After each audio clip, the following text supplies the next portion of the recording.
I can't believe another month is over, and I can't believe it's like the end of the year. Like literally, where did this year go? I don't know. In November, I read 9 books. I read 4 audiobooks, 3 physical books, and 2 ebooks. I'm gonna start with the first book I finished in November, which was a reread of Fourth Wing. Yes, I just read it for the first time in September and I reread it in November. We're not talking about it. So for my reread, I read it via audiobook, and I mean, my thoughts are the same. I still love the book. There's not much to say. If you don't know what Fourth Wing is about, it's about like a college where you go and you learn to ride dragons, and a lot of people die. It's very, very life or death. It's like they like are trying to weed out the like weak people to create their like army of dragon riders.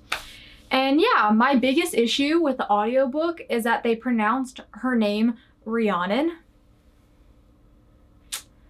Don't know why they pronounced it like that, because that's not how you say that name. But anyway, yeah, I loved my reread, and I reread it in preparation for Iron Flame. So yeah, the next book I read of the month was Iron Flame, and I did like a whole reading vlog if you want to like watch the progress of me reading it, and also my reaction to the ending.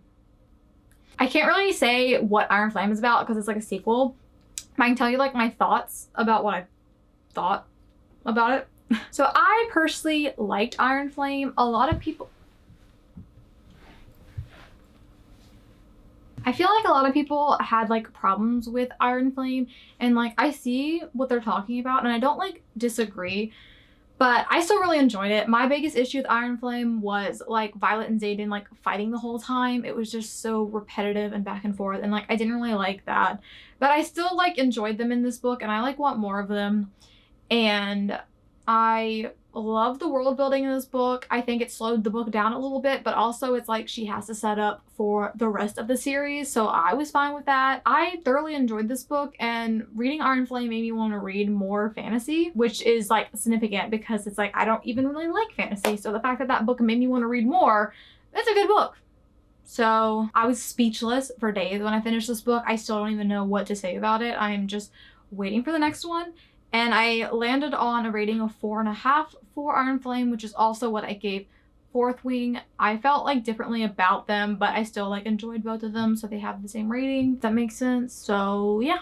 So I read that book because that book came out this month. And then I also read The Ballad of Songbirds and Snakes by Suzanne Collins because the movie for this came out in November. And I love The Hunger Games. It's like my favorite trilogy of all time. And I've read The Hunger Games multiple times. And so I've read the prequel twice before this month. So this is my 3rd read of it. The first time I read the physical copy when it first came out. I read an audiobook last year, and then I got a paperback so I could annotate it. I'm sure you know what The Hunger Games is, but if you don't know, The Hunger Games is a dystopian like YA trilogy. It follows Katniss Everdeen. The Hunger Games are this event where basically there was like this rebellion, and when the rebellion ended, the like capital was like, hey, as punishment and as a reminder for your rebellion, every year each district will give us 2 of your children, and they will fight to the death for our entertainment.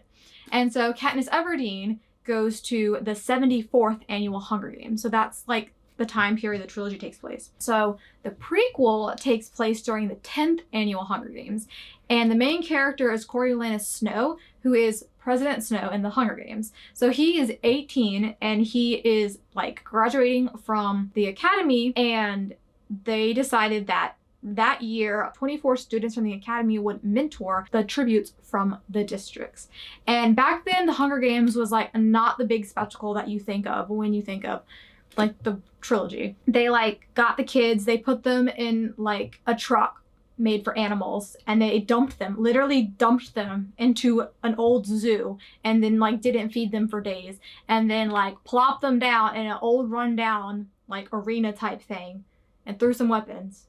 And it was like, hey, have at it. And so no one watched it because, like, I mean, who would watch The Hunger Games anyway? But especially who would watch that? Like, that's boring. But anyway, so basically they thought that having the mentors would make it more interesting, and they could like get to know them. They could they would be interviews of the tribute. So like the capital would get to know them, and then the mentors got to like brainstorm ideas of how to make the Hunger Games more interesting. And then that's where you kind of see the Hunger Games that we know from the trilogy. And so this book follows Coriolanus Snow, who, like, he's very different than what you'd expect, because like his family used to be like this rich, well-known family, and they've like lost all their money, but they're trying to hide that fact. And then he meets the tribute from District 12. Her name's Lucy Gray, and you know, she's in some ways she's a lot like Katniss. But anyway, that's the plot of this book. Don't go into this book thinking it's gonna be a lot like The Hunger Games, because it's really not. The Hunger Games is very like actiony, and there's a lot of like politics in it. This one has less politics and a lot less action.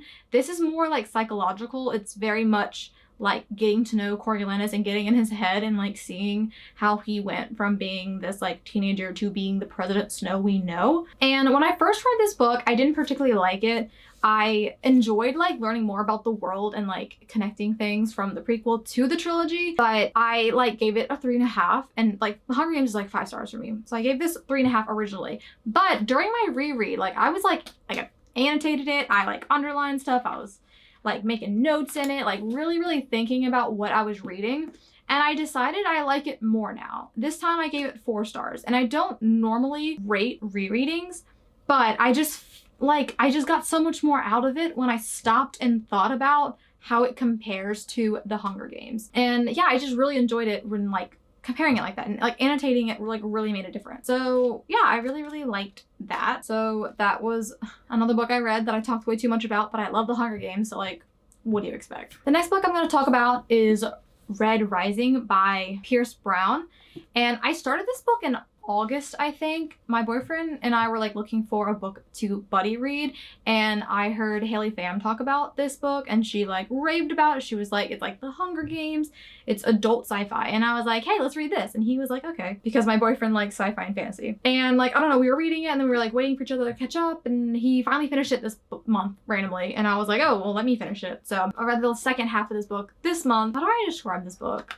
So it's set in the future. There's like society is broken down into colors, not like skin color, but it's basically like golds are at the top, and then like the bottom is like reds. And so the main character, Darrow, that's how I'm gonna pronounce his name, he's a red. So he's like the lowest of the low. They like send them down to the ground to like mine for this thing they need for their something.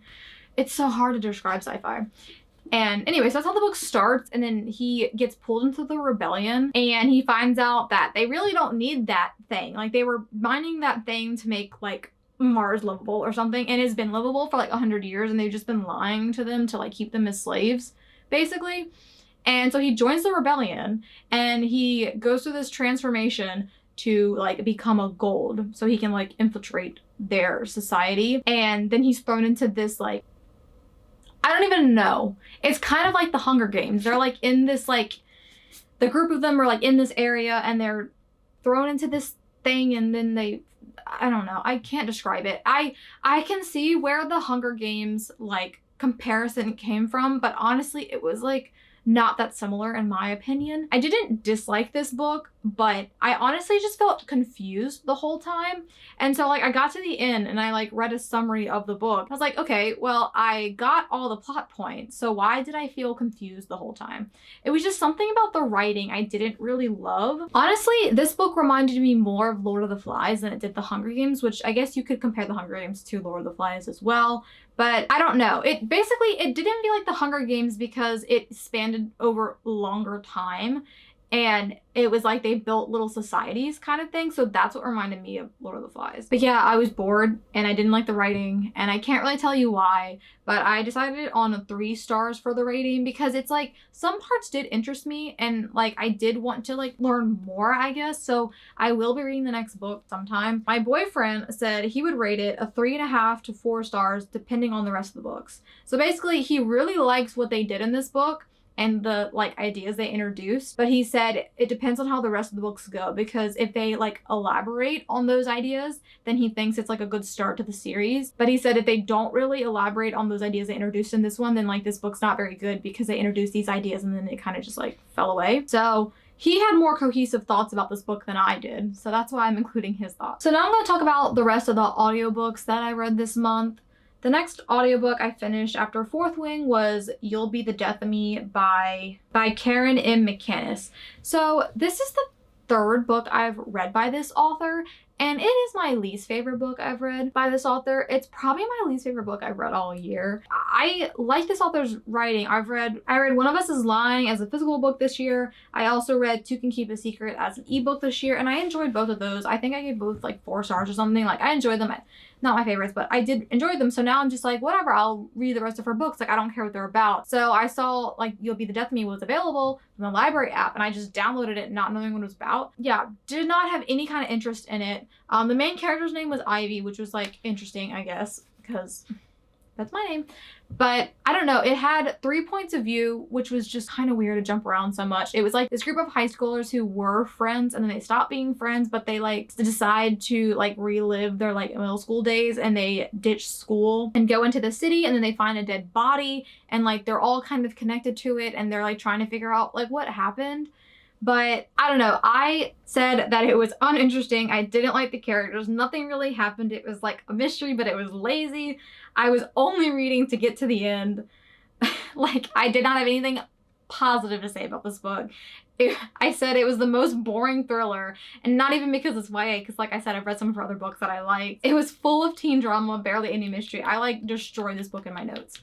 But yeah, it like, I don't know. I was just so uninterested. And it's like, I know it's YA, and so there's gonna be like plots that happen to teens, but it was just so full of teen drama, and it's like, guys, are you focusing on your romance drama, or are you focusing on the mystery you're trying to solve? Because like the mystery solving part was just like so lazy. Like, they barely did anything. They kind of just like stumbled upon the ending. And yeah, did not like this book at all. So the next audiobook I read was Excuse Me While I Ugly Cry. And this was one of those audiobooks that I picked because of the cover, and I ended up liking it. Most of the time when I like pick audiobooks to read based off the cover, it's just like a simple YA romance, and I kind of feel the same about all of them. So this one was about this girl that had this journal, and she wrote like everything in her journal, but she wrote it in list. So it would be like a to-do list of stuff to do before I graduate, a list of guys I'd like to kiss, a list of hottest guys in school, like just like a list, like list, every page was like a list. She's like at her house doing this school assignment with 2 of her classmates, and then they leave, and one of them accidentally took her journal, and so she tries to get it back the next day, but he lost it. And then she starts getting blackmailed, and the blackmailer is like, you have to do your to-do list, or I'm going to like out your journal to like everyone. So every day she has to do something off her to-do list, and the to-do list is like hard stuff to do. It's like stuff she doesn't want to do. It's like she has like a lot of secrets, and so it's like the to-do list is like, tell this secret, tell that secret, and she doesn't want to do it, but then they like reveal stuff to the whole school, so she starts doing the to-do list, and it like makes her like live. And she's like the kind of like teenager that like hasn't done much, so like one of the things on her to-do list is like experience the city life or whatever, and she makes new friends, and it's like, I enjoyed it. It was a good book. It's like a rom-com, but it's also coming of age. And it's always interesting to read books from a point of view different from your own. This character is Black. She's like a Black teenage girl, and obviously I will never know what it's like to be Black. So it's interesting to read a book from someone's point of view, experiencing things I never experienced and I never will experience. I always feel this way when I read books, whether it's another race, another culture, another gender, another sexuality. It's just so eye-opening. Like, even though they're fiction, it's still like eye-opening to see someone's experience that's so different from your own. So I did enjoy that aspect of the book as well. Basically, this book was just like cute. Nothing like super special. Like I said, it's just kind of like any other rom-com coming of age book I read. But I liked it. One of the things I liked the most about the book was like seeing her develop the new friendships. I think that was like really good for her, and it was just like heartwarming. And I will say there's like a trigger warning of grief in this book. It's like not grief, but if you've lost a loved one, you will be triggered by what's in this book. And I don't want to give it away, but I do want to warn you that it can be kind of sad, so be warned. So the last audiobook I read in November was Twisted Love by Anna Long. So this is like a popular TikTok book, whatever. I have heard about it. I knew nothing about it. The cover is extremely misleading because this is a dark romance. And I did not expect that until I got a couple chapters in, and I was like, oh, this is dark romance.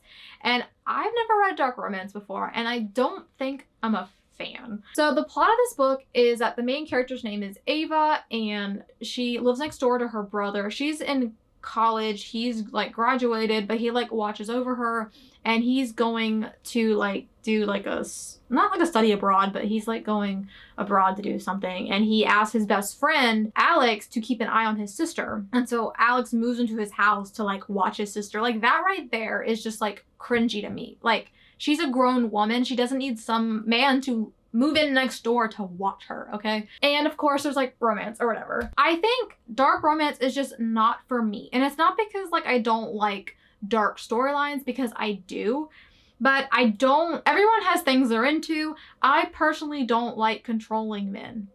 So I did not like how controlling he was of her.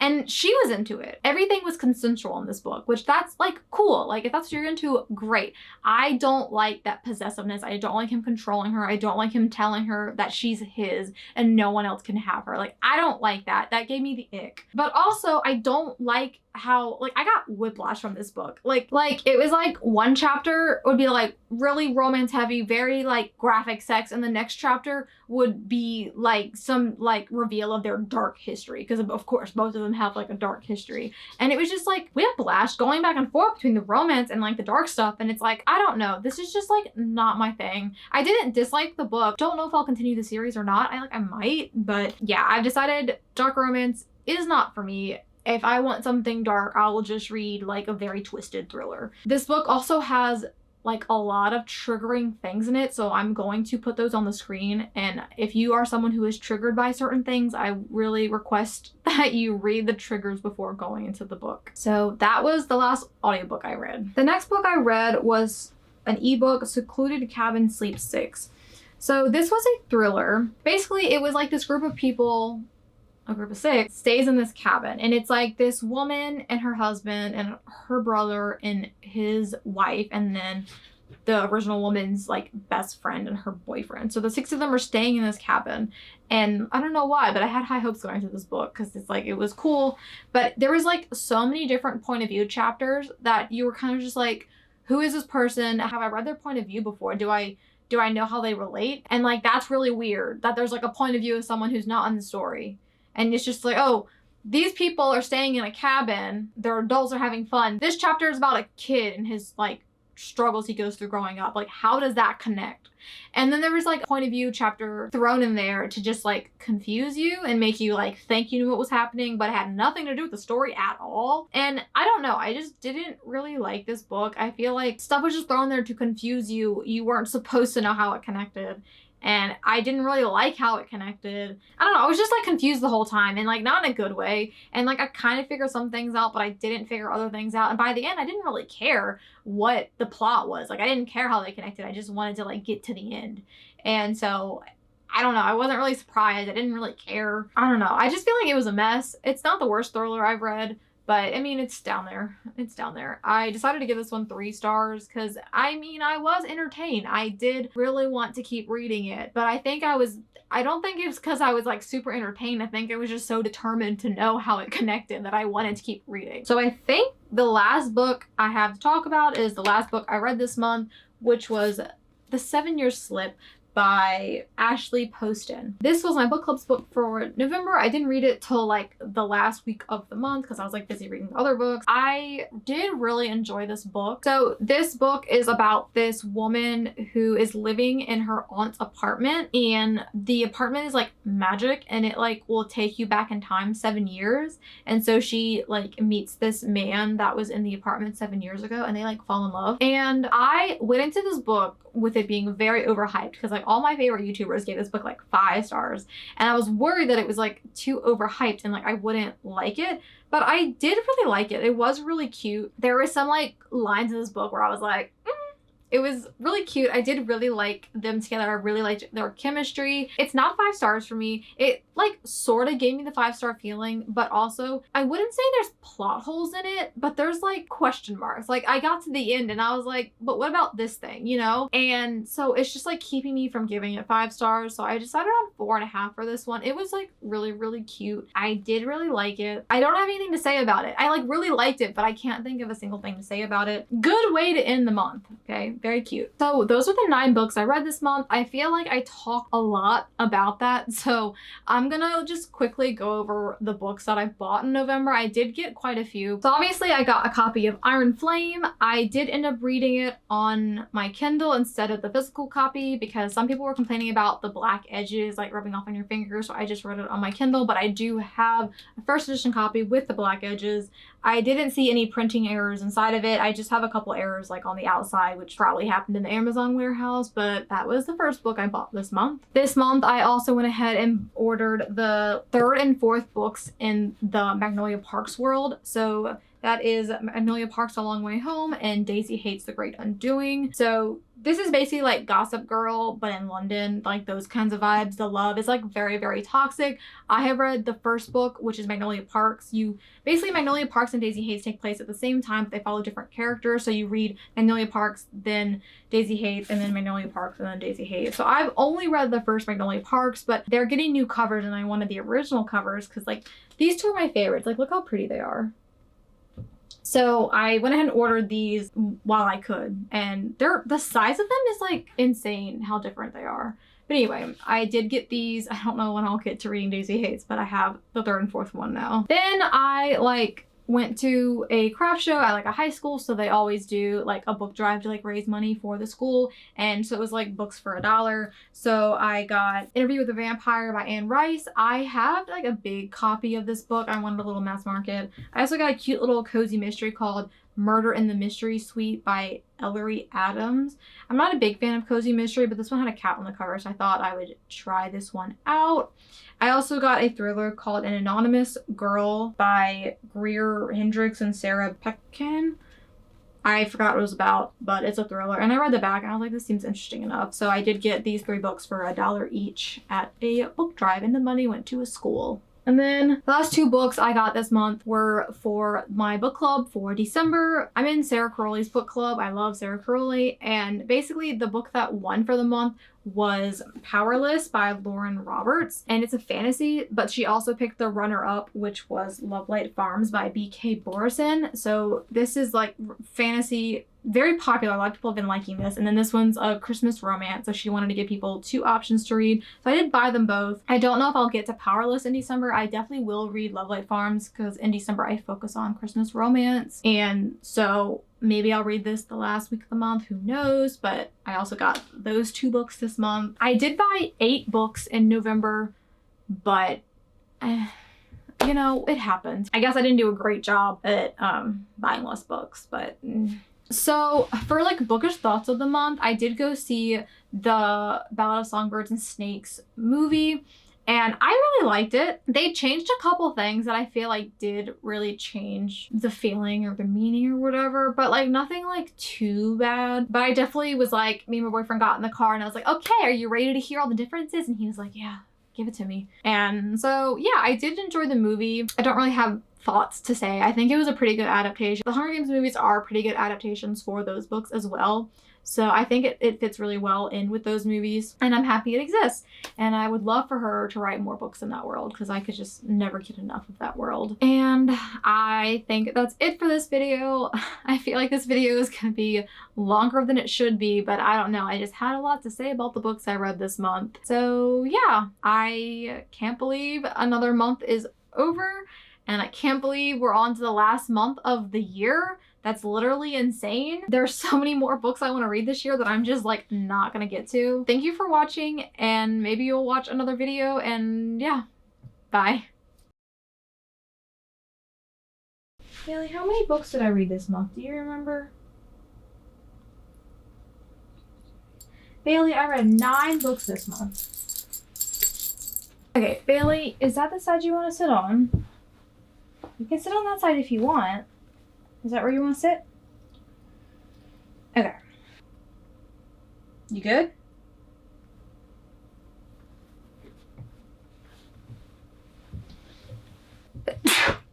I'm sorry, Bailey. Go back to sleep.